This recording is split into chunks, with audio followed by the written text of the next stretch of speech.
Hello, dear listener. Please subscribe to our channel and enjoy watching. Almost a year had passed since Galina moved in with Anton. During this time, she realized that he was the head of the household. She was a bit afraid of him, so she couldn't address him the way she used to with Nikolai, and it burdened her. He still hadn't proposed to her. Her mother said to her, "Why doesn't he marry you? Oh, you fool, you divorced such a husband. I don't want to get married myself. Gitan has proposed to me 1,000 times already. And probably just like Nikolai used to come running to you every time after a fight. And why don't you take your daughter with you? Have 2 children to your husband. He wanted it that way, and you're happy about it?" After such conversations, Galina would come home worked up and start asserting her rights. "Anton, when will we go to file the marriage registration? I never promised you anything. I suggested you move in with me, and you agreed, so what's the problem now? If we were married, we could have had kids.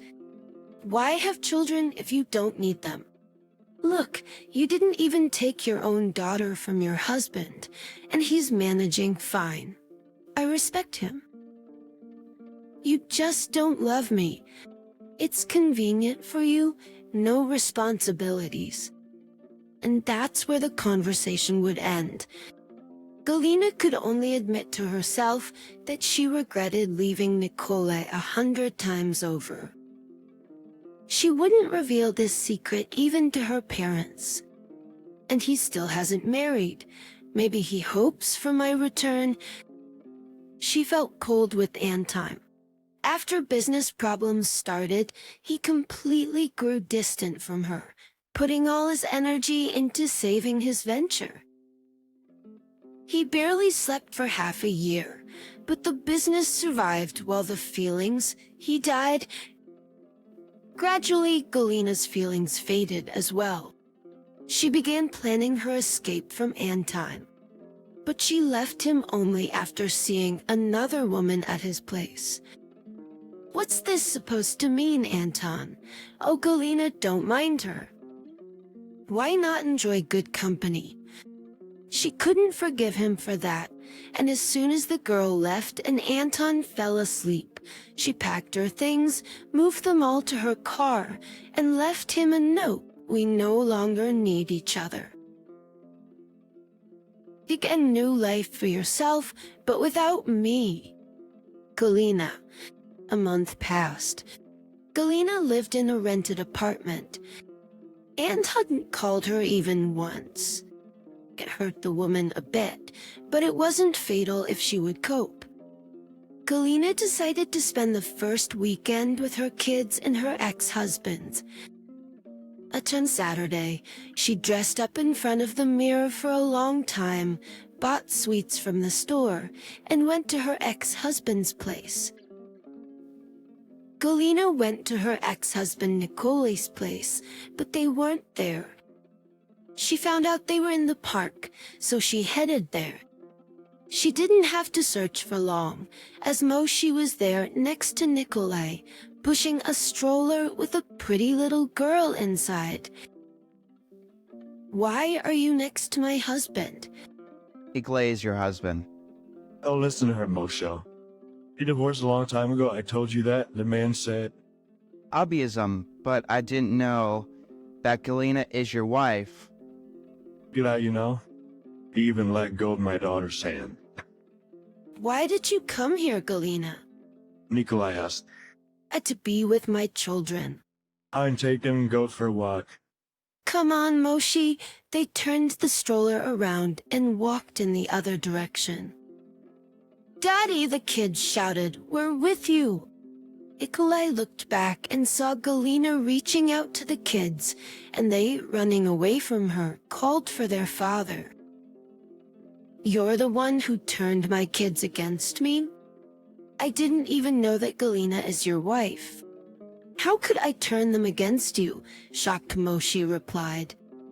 Be careful, Nikolai. You know what a scary person she is, Moshe said fearfully. I know what kind of person you are, so don't talk to me about Moshe. You're taking the kids for a walk.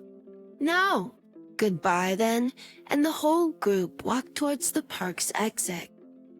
I'm sorry, Moshe, for this terrible scene.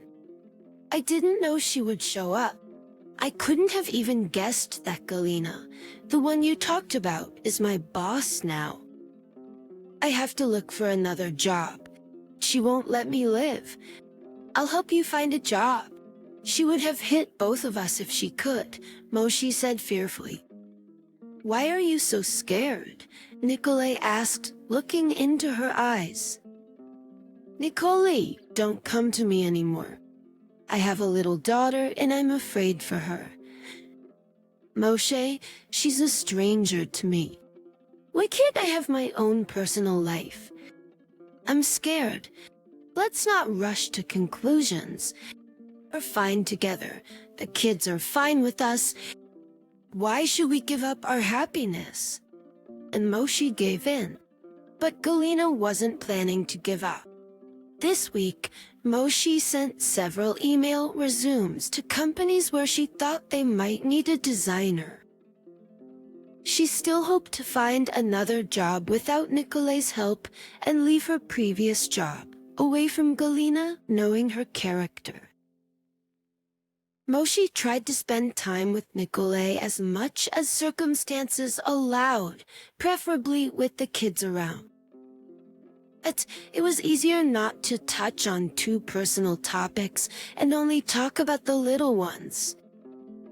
Everything always went smoothly, and the adults were happy for the kids, who were getting closer and speaking their own childish language. Galina felt like the relationship between her ex-husband and her colleague was heading towards marriage, but she still hoped to regain Nikolai's favor. Galina wanted to know how close the relationship was between her ex-husband and the colleague. So that cunning woman went to see Moshe early in the morning. She said, "Hello, Moshe. I'd like to talk." Moshe replied, "No, isn't the best time. Let's do it later." Galina insisted, "I won't have time later." And without ceremony, she pushed Moshe aside and entered the apartment. Galina looked around and said, "You left terribly?"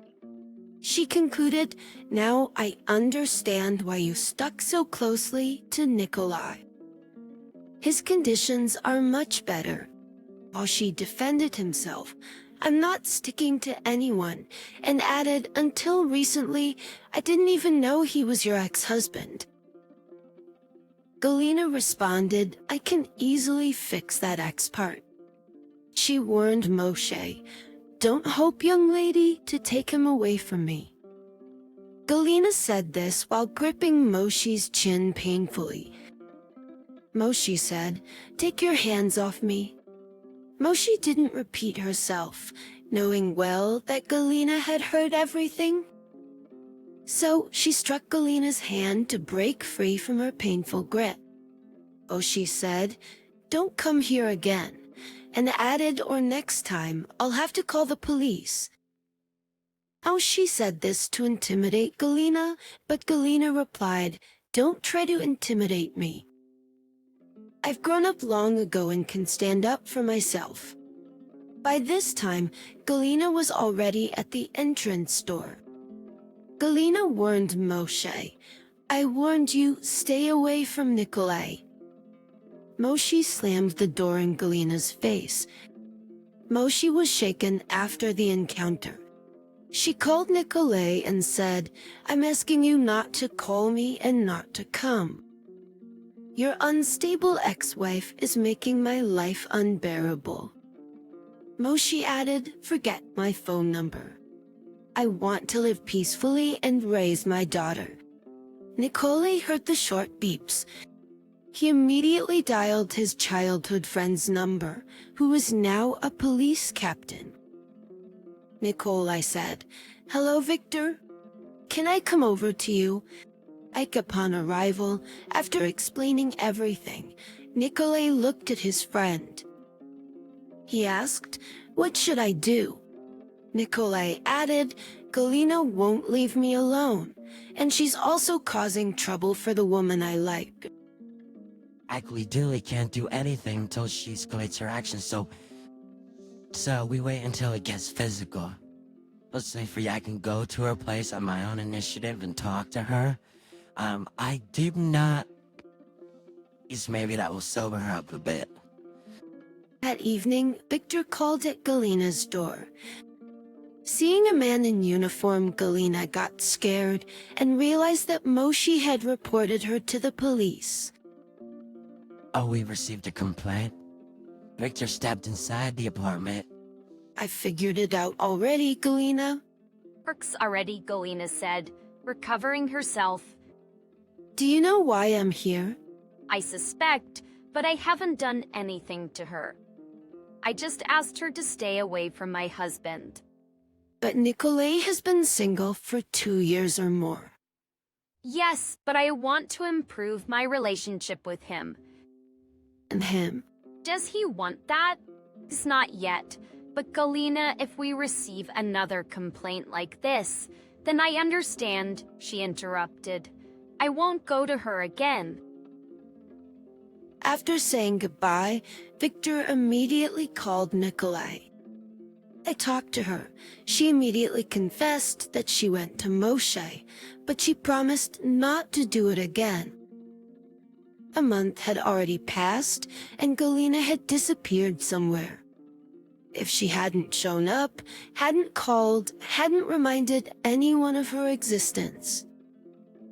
Nikolai continued to invite Moshe and her daughter for outings. He himself visited her with his kids, and they were having a great time. "Moshe, I found you a job, a very good one with decent pay. Quit your current job and join the new one." So the young woman bid farewell to the small company that had once helped her a lot. But she had outgrown it by now. She needed to move forward, grow, and find her path in the world of beauty. Galina was on a business trip when Moshe, taking her documents, resigned. But when she returned and learned about it, she regretted it greatly. If she had a grand plan to get rid of this interloper in her group, it didn't work out. Nikolai constantly gave compliments to Moshe, and on New Year's, he confessed his love. "Moshe, marry me. I love you very much.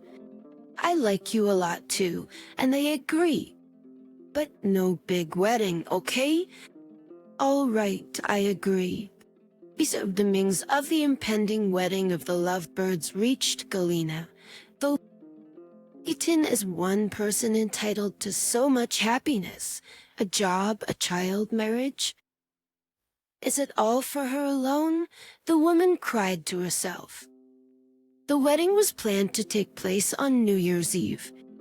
Moshe was already in her white dress, holding a magazine that featured an article about her as a young and promising worker. A knock on the door interrupted the bride's attention. "I'll get it," the girl said and walked to the door.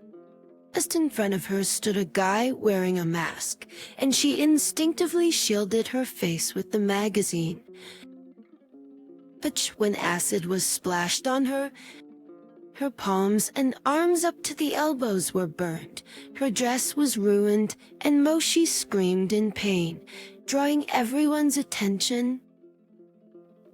The guy tried to escape, but Nikolai and his friends managed to catch him. The police and an ambulance were called immediately. "Why did he do this to you?" the guests asked. But Moshe knew it wasn't him, it was her. The guy immediately confessed everything, and Galina was also arrested. At the police station, he revealed everything.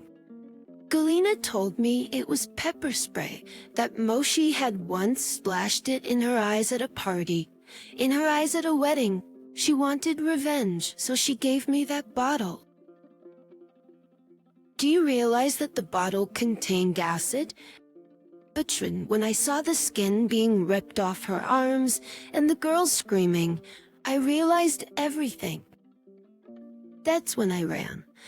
Can you identify the person who hired you? Of course. 5 photos were presented to him, and he stared at them for a while. No, she's not here. Right now what? The investigator added 4 more photos. It's her, and the guy pointed at Galina. At that moment, they brought that woman into the room. Do you know this guy? I've never seen him before. You hired me to attack this girl. Shut your mouth. Let me have my phone for a moment. The detained guy requested. Why? I'll let you listen to an interesting recording. He pressed play on the phone and placed it on the investigator's desk. Everyone heard Galina's voice saying, "Don't be afraid. It's just water with pepper. Splash it on her face and then tell her it's a wedding gift from you. She'll understand." How did you manage to record the conversation? The investigator asked. When she gave me her phone as a deposit, I acted strangely for 2 days. Then I met her near her house. I told her I was scared, and when she led me to a secluded spot behind the house to talk, I got the idea to record it. It turned out to be a good decision. After they took the guy away, Galina practically admitted to everything and didn't hide anything.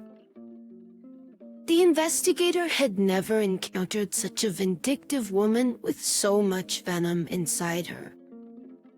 She was taken away, and everyone present remained silent for a long time, each lost in their own thoughts.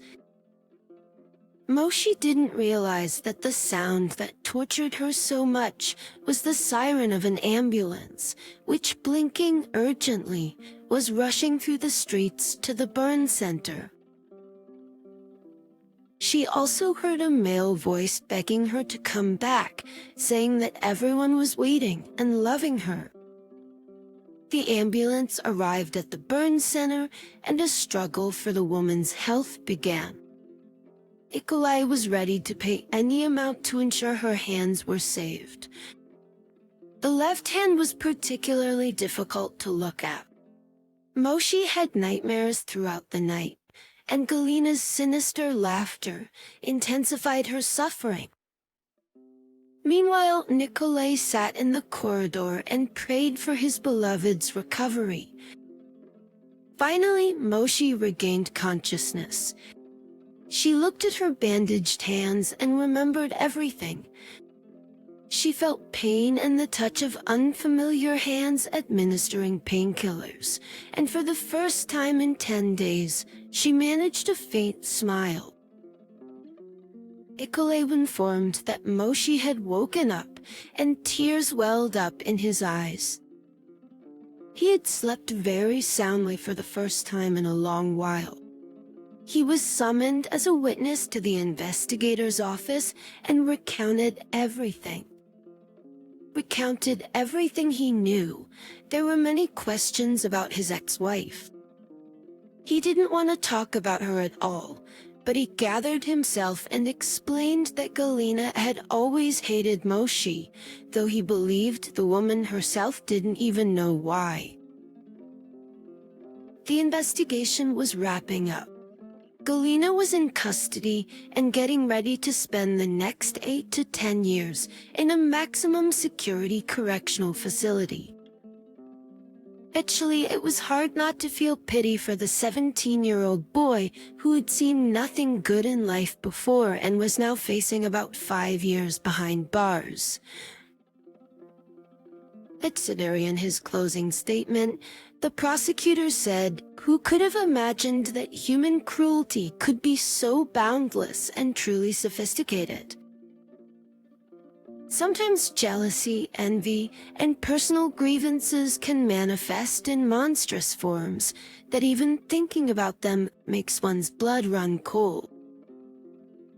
Ikole was present during the trial, but he felt no sympathy for his ex-wife or for the young criminal. "Thank you for coming. Thank you for surviving, not breaking down, and emerging as the victor after everything that happened to you." Nikolai wanted to say so much to this remarkable woman. It was her he had been waiting for so long. He felt, or rather, he was certain that she would understand him, wouldn't be frightened by difficulties or the challenging moments that awaited any couple.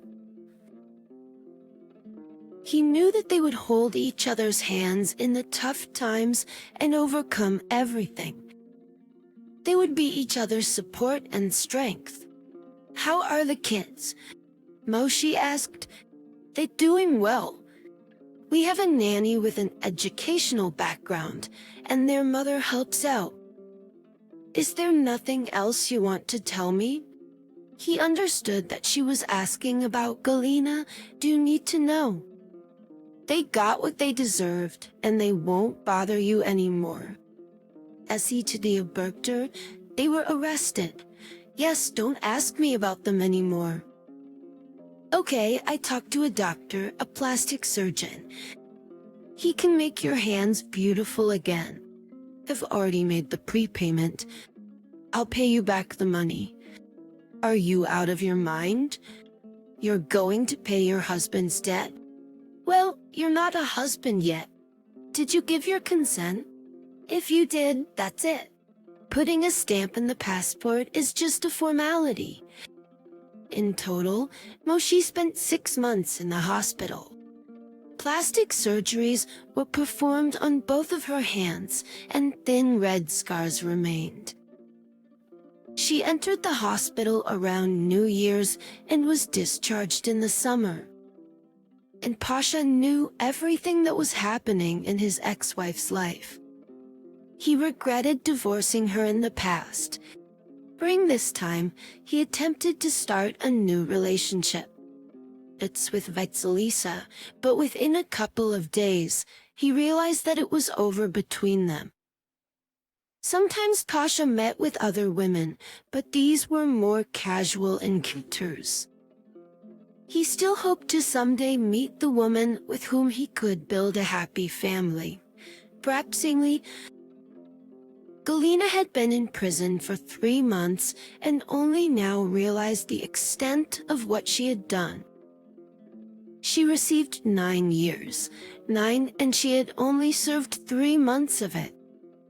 She remembered disembarking from the bus that had brought her and a few others. The entire colony was surrounded by fences with red flags that reminded her of no entry signs. She knew that stepping beyond them meant death. Whilst all her assets on the outside, her beauty and charm worked against her here. Such qualities weren't valued. Her strong character quickly broke down, and she lost a front tooth within 2 months. Galina was afraid of her fellow inmates, who eyed her with suspicion and seemed eager for conflict. Nobody visited her, so there was no way for her to gain favor with the cell block bosses. Her parents were not wealthy, and she couldn't rely on generous packages of sausages and cheese. She became subdued. Work was challenging as well. Galina didn't know how to sew, and a sewing machine was as alien to her as a spaceship. After receiving a slap for ruining the products and failing to meet the production target, she realized that she needed to learn if she wanted to survive and be released. After serving 5.5 years, Galina was released for good behavior. And there she stood outside the prison gates, crying tears of happiness that she was breathing a completely different air, seeing different people and a different life. Nevertheless, the modest celebration called Nikolai and Moshe's wedding took place again on New Year's Eve. After the New Year holidays, Moshe returned to work. She continued working at the large company. But luck didn't favor Galina when it came to work. Her old job didn't take her back. There are no vacancies. The manager responded, satisfied that he had gotten rid of such a scandalous employee. After trying for another month with decent organizations and realizing that she was unwanted there, Galina lowered her standards. A week later, she accepted a job in fruit packaging. They were short on salespeople, but they were cautious about giving her access to money. But with her temperament, few men could stand to be around her for more than 2 months, and the prison had left its enormous, vivid mark on her life. Galina tried to win over the female guards, but she was afraid of one of them. He was arrogant and impudent, thinking he didn't have to be polite to her. Hence, he rudely grabbed her by the sleeve and hissed in her ear, "What are you struggling for?" "I'm doing you a favor, prison guard." "Don't do me any favors, and don't touch me," she replied. "I know prison guards like you are dangerous. Don't risk it." After that, he looked at her with hostility and suspicion. He was always trying to catch her doing something wrong. Galina had no friends, and even in the store, people avoided her despite her efforts to be friendly and accommodating. She knew that Nikolai had married Moshe, but now she was even afraid to look in their direction. She didn't miss the children. They had become strangers to her, and they probably had forgotten about her. It was frustrating that after living half her life, she had nothing left, and what little she had carelessly squandered. It seemed that Moshe turned out to be smarter and stronger than her. Galina lived with the feeling that she had received a fatal wound and was desperately trying to staunch the bleeding. Her soul was wounded, and when she would heal was a big question. Meanwhile, Moshe excelled at work, and tomorrow would be the first time she would travel abroad for a business trip. The house was bustling. "Mom, will you be away for long?" No, dear, just a week. I'll bring presents for any of you. She had a lot of business there. She was supposed to meet with fellow designers and examine their work. Actually, when the plane lifted off the ground, Moshe closed her eyes in sheer happiness. She was going to see the fashion capital. She was flying first class, sitting next to a fairly handsome young man. Somehow, she thought he looked like a businessman, around 40 in a suit with highly polished shoes. He immediately took out his laptop, preparing to work. Moshe stopped looking at him, and closing her eyes, decided to doze off. After lunch was served, and then she took out a book to read. A half an hour before landing, her neighbor finally closed his computer and smiled at her. Just then, a flight attendant approached with a fruit tray. "You fly here often?" he asked her politely. First time, Mosh answered with a hint of embarrassment. "We have partners there. We work together on house and furniture design." "Interesting." She looked at him with more confidence now and noted that he was a very handsome man. "And you? Are you here on business or vacation?" "Business, of course. I'm not connected to design, but I'm flying to meet with partners." "How long will you be staying?" I could show you some interesting places. I don't know yet if I'll have that much time. Here's my business card. Give me a call if you have any free time. We could have a great time." At that moment, the pilot announced that they would soon be landing, and the new acquaintance stood up. Moshi thought to herself that she had never had such a handsome guide before. The plane landed on the concrete runway and came to a stop. The flight attendant thanked the passengers for choosing their company and wished them a wonderful time in the city of love. "Let's go," he said. "I'll give you a ride." Moshi replied, gladly following her new acquaintance. His name was Vadim. He enthusiastically talked about all the city's landmarks they were passing by. Moshi fell in love with the city instantly. His voice had a magical effect on her, and before she knew it, she found herself responding to his kiss. The atmosphere of love that filled the city was contagious, and Moshi succumbed to it. She had completely forgotten why she had come here and about Nikolai. As Vadim took her hand, he led her to a hotel where he had booked a room to show her the magnificent view from the window. Meanwhile, the car they had just exited from, the driver smirked knowingly. He'd been working for Vadim's wife, who'd been gathering evidence against him to secure her assets in their impending divorce. Moshi woke up in Vadim's room. Silk sheets gently enveloped her naked body. The man who had given her pleasures and intimacy like she had never experienced before slept next to her. Even with Nikolai, everything had been calm and simple. This atmosphere made her anxious, expecting even greater pleasure from this fortunate encounter. Moshi approached the window, which indeed offered a breathtaking view of the city's main landmark. She was glad she had come here. Suddenly she felt masculine arms embrace her.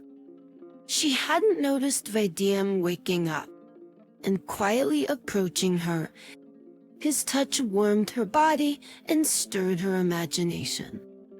Turning Moshi toward him, Vadim passionately kissed her lips and pulled her back onto the bed. A couple of hours later, Moshi entered her hotel room. She felt happy. Her trip abroad had started magnificently. The only thing that bothered her was that she had betrayed her husband. But she was confident that Nikolai would never find out.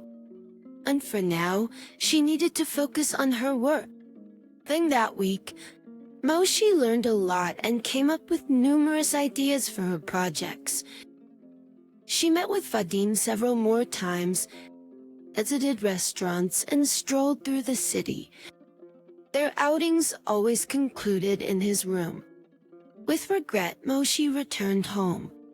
Now that the atmosphere of the city of love was behind her, she felt shame and regret for her infidelity. After all, Nikolai had been taking care of their children, while she enjoyed life with another man. But that was all right. Moshi resolved to never make the same mistake again. She would try to make amends for her guilt toward her husband. The announcement of the landing came.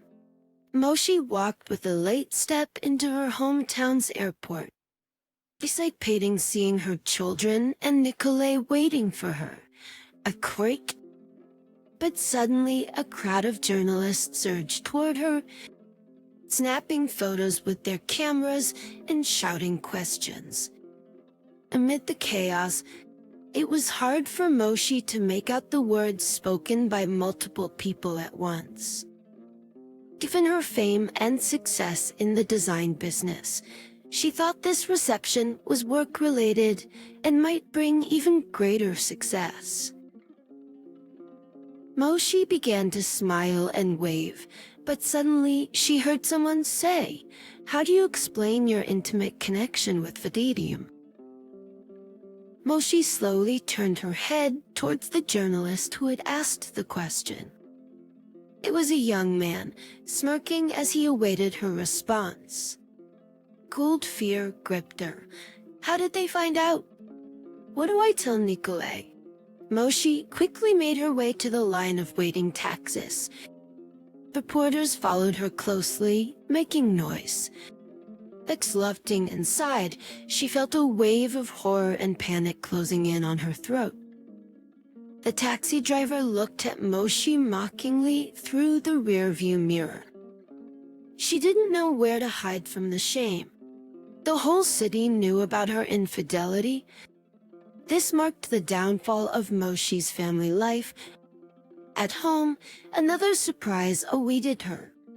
In the kitchen, her ex-husband Pasha was preparing lunch. Moshi stared at him in astonishment. Hello, Michelle. But what are you doing here? Hey, where's Nikolai? Have a seat. You'll find out soon. I always considered you a smart woman.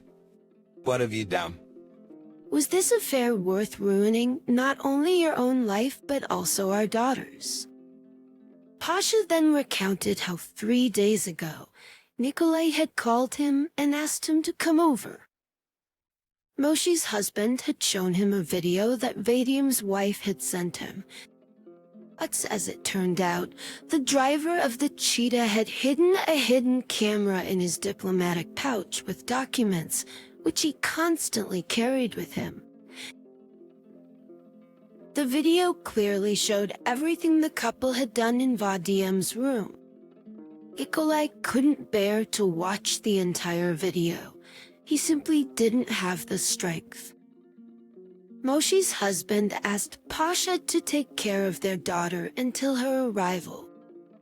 He knew very well that this was his daughter from her previous marriage.